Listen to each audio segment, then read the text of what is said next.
early in life, I decided to go down the wrong road. Man, this is a road that I chose to go down, and it caused me a lot of miseries and pain in my life. By the time I was 18 years old, I ended up in prison.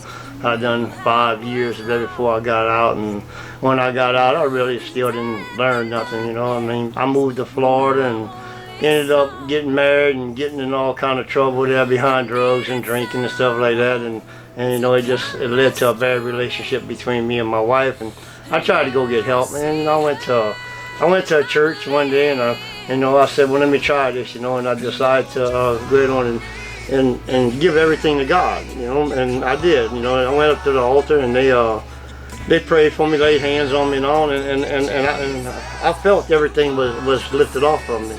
About 3-4 days after that, maybe I was home by myself, and something hit me so hard, and I knew it had to be demonic, and it scared me, and it about knocked me to my knees, and I went back to using drugs and drinking alcohol and all again, and just moved from one state to another after that, just steady doing, my own thing, and thought I was living a pretty good life, but looking back upon it now, man, it's just that, I was living in misery the whole time. I just didn't know it, and later on in life, about 30-something years later, I ended up moving back down here to be closer to my family and my sisters and all, and I was walking one night, down the road about 11 o'clock at night, and seen this church, man, and I was sick and tired of living the way I was living, man. I was living in a man's yard, in a tent at one point in time, and my sisters never did know what was going to happen to me from day to day, So I told God, I said, man, I'm tired of living this way, and passing by this church,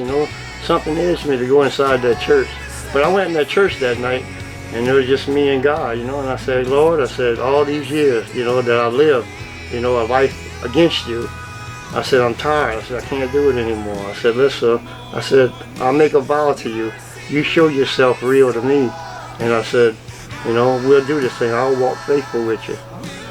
And about 3-4 days later, my sisters got in touch with me, and I went over to their house, and we got to talking, and they told me about this place called The Way. Wanted to know if I wanted any help, And back at that time, I didn't think about it, but I knew it had to be from God, because, like I said, I didn't have no relationship with my sisters, at one point. A day or two after that, I found myself at The Way, and then there I learned a lot more about God than I thought I knew. And Josh and Jared, they taught me a lot. They taught me how that when I give my life to God, how to fill that void in my life, and how to keep it full.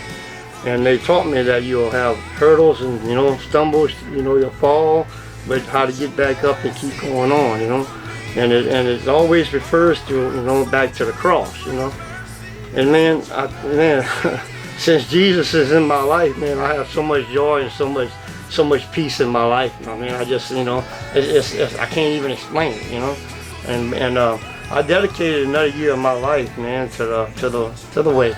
Because if I could reach out and touch one of these young guys, and have Jesus do in their life, what He's did in my life, well, then I'll accomplish what I set out to do. And the verse I stand on in the Bible is Romans 8:1. Therefore, there's no condemnation to those who are in Christ Jesus, who do not walk according to the flesh, but according to the Spirit.